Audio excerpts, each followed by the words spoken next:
Associations, artistes, artisans, commerçants ont la parole sur Radio Fréquence Méditerranée. Retrouvez l'interview du jour, retrouvez l'instant où vous avez la parole sur Fréquence Méditerranée. Alors, un 72e festival qui démarre dans 10 jours, dans un cadre toujours aussi prestigieux qu'est notre belle ville de Menton, et en l'occurrence devant sa basilique Saint-Michel. Paul-Emmanuel Thomas, on vous reçoit aujourd'hui.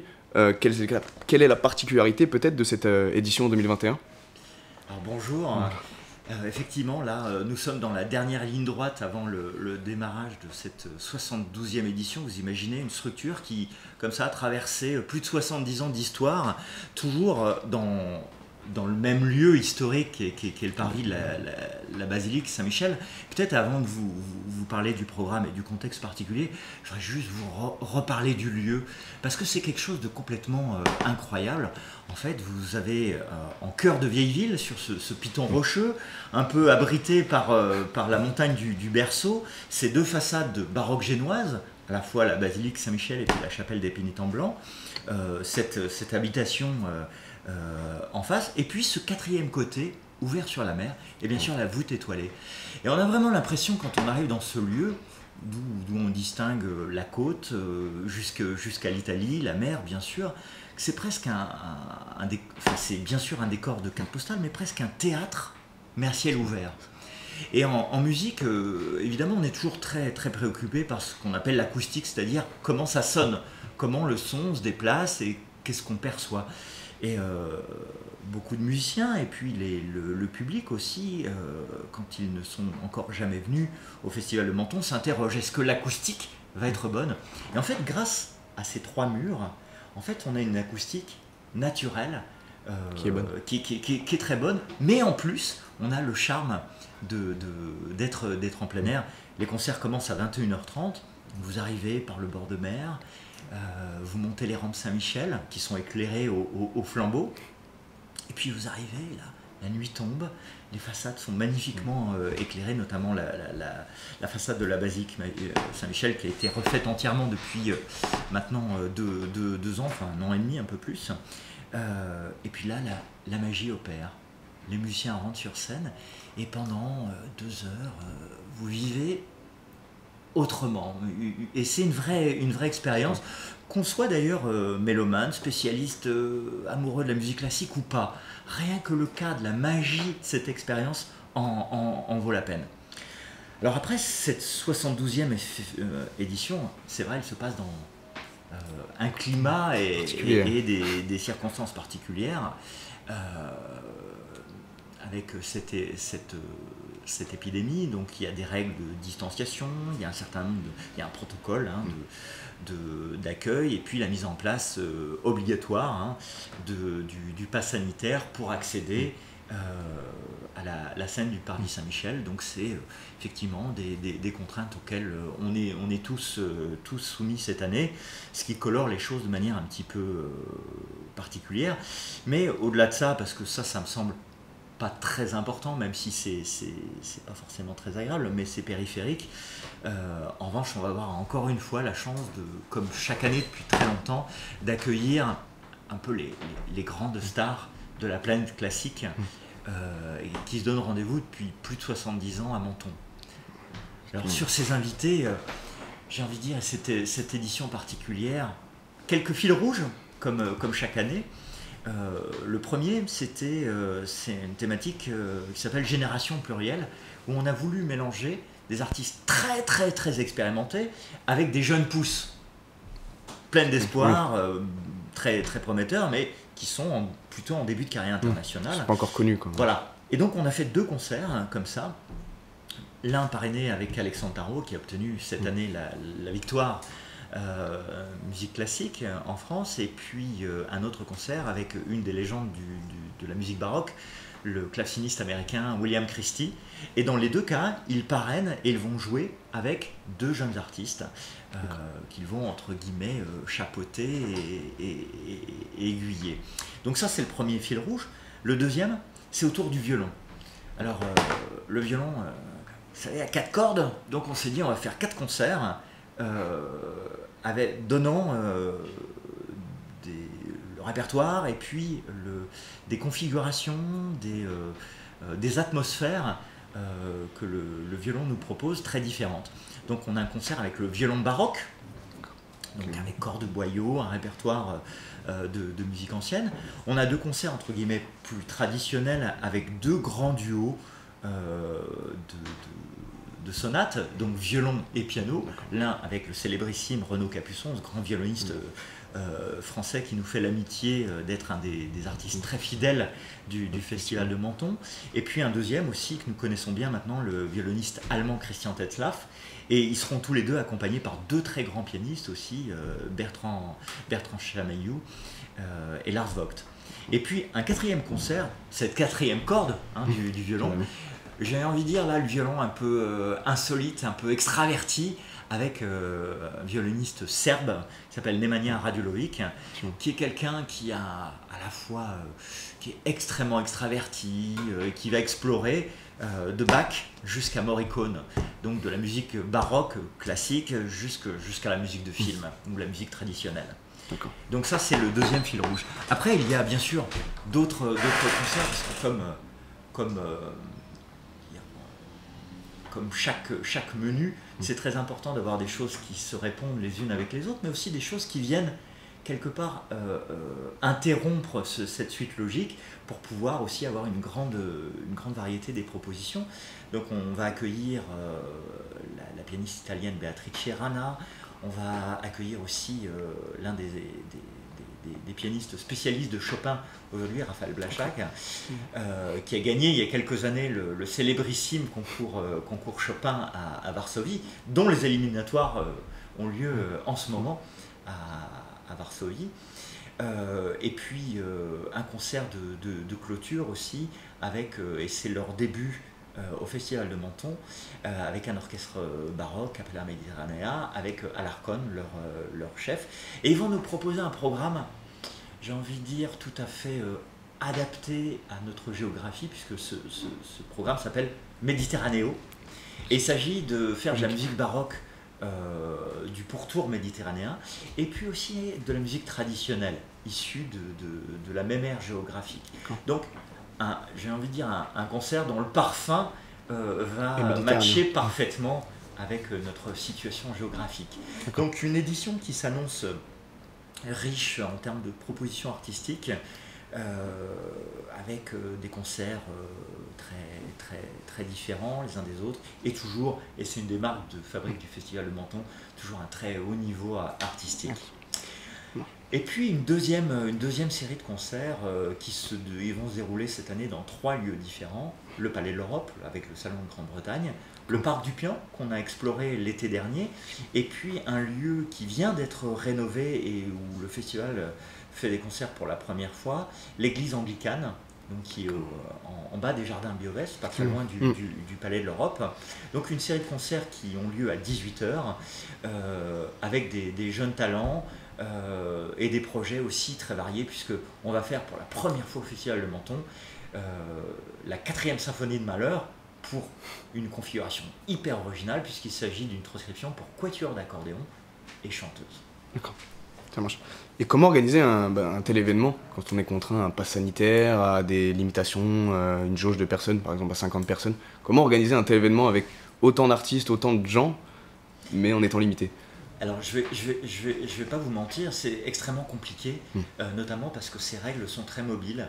Entre ce qui nous avait été annoncé il y a 2 mois et demi, il y a 2 mois, et puis il y a 1 mois, et puis il y a 10 jours, les règles, le contexte a évolué. Alors évidemment, la situation sanitaire aussi, ce qui nous contraint à la fois beaucoup de pragmatisme et beaucoup de réactivité. Mais j'ai la chance d'être entouré d'une équipe extrêmement motivée, qui est prête à relever le gant, et je crois que l'événement en vaut la peine. Donc chaque jour on essaye de s'adapter à ces nouvelles contraintes, comme la dernière qui est tombée, l'obligation du pass sanitaire, donc soit un test PCR ou un test antigénique pour accéder au concert, ou être vacciné. Alors ça, y compris pour les artistes, enfin c'est effectivement pour un festival de cette importance, avec des artistes qui viennent pas seulement de France, comme les règles évoluent. Par exemple, hier, on a passé du temps pour un trio qui vient de Londres et qui va être finalement contraint à une quarantaine lors de leur retour après leur venue en France.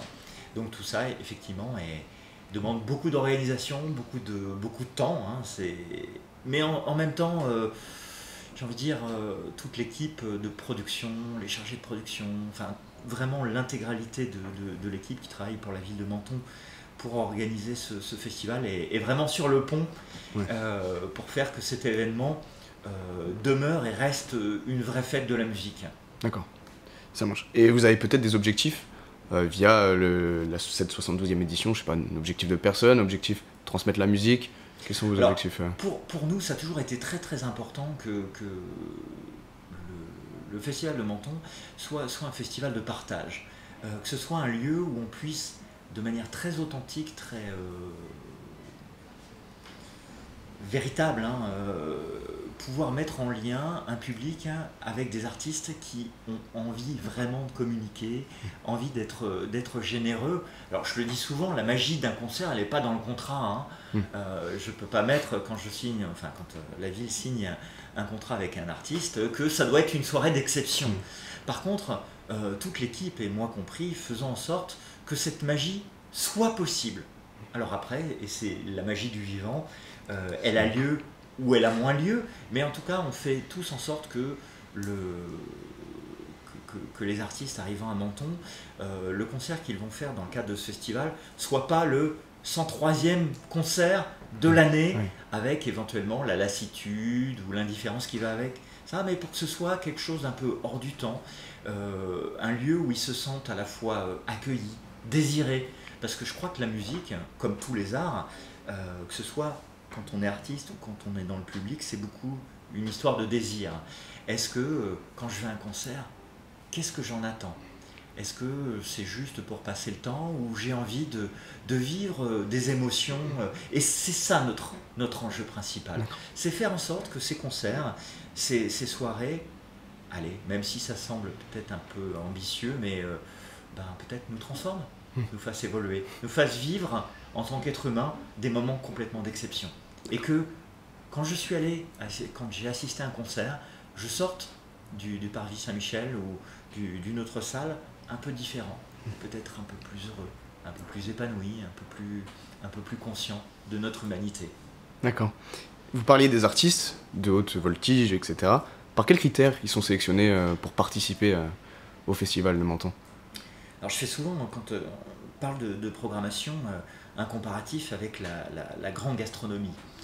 Parce que faire un programme de concert, un programme de festival, c'est un petit peu comme un grand cuisinier qui va choisir un certain nombre d'ingrédients, mais vous pouvez prendre les meilleurs ingrédients du monde. Il s'agit de savoir qu'est-ce qui va pouvoir se combiner avec quoi. Et donc, quand vous faites un programme, en fait, vous allez imaginer, raconter une histoire. Une histoire qui va vous faire passer par plein de sentiments différents, qui va vous faire vivre des émotions différentes. Et il s'agit de trouver à chaque fois la personne ou les personnes qui, dans cette histoire, vont être les meilleurs porteurs de cette histoire. Donc d'inviter des artistes qui vont, chacun dans leur instrument, leur répertoire, etc., être les meilleurs, les représentants, les plus émérites de leur instrument. Et puis aussi, je crois que quand on fait une programmation, se dessine au fil du temps une espèce de famille d'artistes. Il y a des gens qui vous touchent plus que d'autres, qui touchent plus le public que d'autres, qui vont être très appréciés dans un pays et moins dans un autre. Je crois qu'il y a vraiment chaque public, et le public de Menton ne fait pas exception à la règle, lui-même porte une vraie identité. Et je pense à un pianiste qu'on aime beaucoup à Menton, Lars Vogt, qui, quand on l'a invité la première fois il y a quelques années, était très peu connu du public français, alors qu'il faisait une grande carrière internationale, mais était peu connu. Et puis il a été en résidence, il a fait une intégrale des concertos pour piano de Beethoven à Menton, qui a eu énormément de succès. Et c'est aujourd'hui un pianiste qui fait partie de cette grande famille que le public du Festival de Menton apprécie particulièrement. Et dedans, je crois que dans les caractéristiques, il y a beaucoup la générosité, l'authenticité, évidemment l'excellence, mais aussi un rapport très très direct avec le public, parce que dans beaucoup de salles de concert aujourd'hui dans le monde, vous êtes très éloigné des artistes. C'est des très grandes salles pour des raisons financières, hein, de nombre de public, et donc du coup, vous voyez l'artiste en tout petit quelque part. Hein. C'est cette proximité. C'est comme quand vous allez voir un match de tennis, finalement, vous le voyez mieux si vous le regardez sur votre écran que si vous êtes sur le lieu. Bah, c'est un peu pareil pour les concerts, alors qu'au Festival de Menton, on a l'immense avantage d'avoir une vraie proximité géographique. On voit le visage de l'artiste, on l'entend respirer, on voit par quelles émotions il passe. Donc il y a un rapport très direct. D'accord, ça marche. Et est-ce que vous avez peut-être plus de liberté cette année sur le choix des artistes? Parce que c'est vrai que l'année dernière, vous avez été assez limité dans le sens où les pays étrangers n'étaient pas forcément favorables, ils ne laissaient pas sortir comme ça leurs citoyens, on va dire. Et alors les contraintes l'année dernière étaient effectivement très, très lourdes, elles sont pas vraiment moindres cette année, mais on a pu avoir un petit peu plus d'anticipation.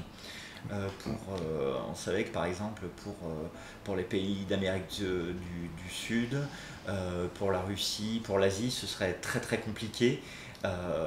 Et comme l'année dernière finalement tout ça est arrivé très peu de temps avant le festival, c'était très compliqué de recalibrer les choses. Là, on a pu anticiper davantage, ce qui a rendu les choses un petit peu plus faciles, se disant, tel artiste, s'il vient du Brésil, on sait que ça va être tellement compliqué qu'il vaut mieux l'inviter une année ultérieure quand on n'aura plus ces contraintes-là. Mais effectivement, aujourd'hui, sur un festival international comme celui de Menton qui invite des artistes qui ne sont pas seulement français, ça rajoute une complexité importante à la programmation. Effectivement. Et est-ce que comme l'an passé, j'ai vu que vous avez innové un petit peu avec de nouvelles technologies pour permettre à d'autres gens même qui étaient un peu plus loin d'écouter bien les notes, etc. Est-ce que c'est le cas encore cette année? Oui, alors c'est le cas cette année avec un concert qu'on fait au Parc du Pian avec un système tout à fait étonnant qui s'appelle Concert Silent, qui est un système qui a été mis au point avec un de nos partenaires privilégiés au Festival de Menton depuis très longtemps, qui est une grande marque de piano, qui s'appelle Yamaha, qui a mis au point un système où le piano est équipé d'un système MIDI, et vous, en tant que spectateur, en tant qu'auditeur, vous avez un casque en MIDI qui vous permet de circuler, en l'occurrence au Parc du Pian, donc d'être par exemple à 200 mètres du pianiste, donc vous pouvez déambuler, vous pouvez être relativement loin, vous pouvez aussi avoir des distances sanitaires importantes, et en même temps entendre comme si vous aviez presque la tête dans le piano. Donc vous pouvez être loin et en même temps très près au niveau sonore. Donc ça, c'est un projet qu'on a inauguré l'année dernière et qu'on va poursuivre cette année. On avait eu vraiment des retours très, très positifs sur cette expérience. On a d'autres projets pour le futur, parce que ça permet aussi de vivre une expérience sonore de manière très différente. On sait que quand on est en cœur de ville, imaginons qu'on fasse quelque chose demain en plein centre-ville, mais en pleine nuit. On pourrait imaginer que les riverains sont un peu gênés par qu'il soit difficile de faire coexister les différents publics. Ce système-là permet, sans conflit aucun, de pouvoir faire des choses sans gêner les voisins. Donc c'est des choses qui nous permettent effectivement de réfléchir et puis dans l'avenir de faire évoluer, entre guillemets, même si j'aime pas forcément le terme, mais la consommation de musique. D'accord. J'ai peut-être une dernière question, après moi j'aurais fini. C'est est-ce que l'art et la musique, c'est pas une façon de s'unir finalement? Clairement, on est dans une époque complexe, voire troublée, où ce qui ressort sans avoir forcément à chercher très loin et quel que soit le domaine, on voit que les choses sont de plus en plus fragmentées, que les gens sont plus en plus de positions très radicales et antagonistes, et que l'une des choses incroyables de l'art en général et de la musique en particulier, c'est que c'est plutôt quelque chose qui nous réunit, qui nous unit. C'est un langage universel, c'est pas comme par exemple une langue où chacun a sa langue maternelle, alors peut-être en parle d'autres, mais c'est une langue complètement universelle, qu'on soit italien, français, allemand, russe, japonais, c'est quelque chose qu'on ressent tous et qu'on comprend tous. Et le fait aussi, le spectacle vivant, c'est quelque chose qui va attirer un certain nombre, une communauté de gens qui vont vivre une expérience émotive en même temps. Et ça, c'est quand même quelque chose dans notre société, et avec ce qu'on vient de vivre depuis 18 mois et encore aujourd'hui, qui est particulièrement précieux, parce qu'un confinement nous oblige nous ramène quelque part à notre intimité, à vivre un peu déconnecté des autres, en tout cas avec un lien qui se retrouve amoindri. Le spectacle vivant nous remet dans cette dimension collective de lien, et l'être humain a besoin aussi de ce lien, on a besoin du génie collectif, et je pense que dans une période de mutation ou de crise comme celle qu'on traverse, ce génie collectif nous est encore plus essentiel. On a besoin bien sûr du génie individuel, mais aussi du génie collectif. Donc nous attendons tous le spectacle vivant, ces moments de communion, avec beaucoup d'impatience.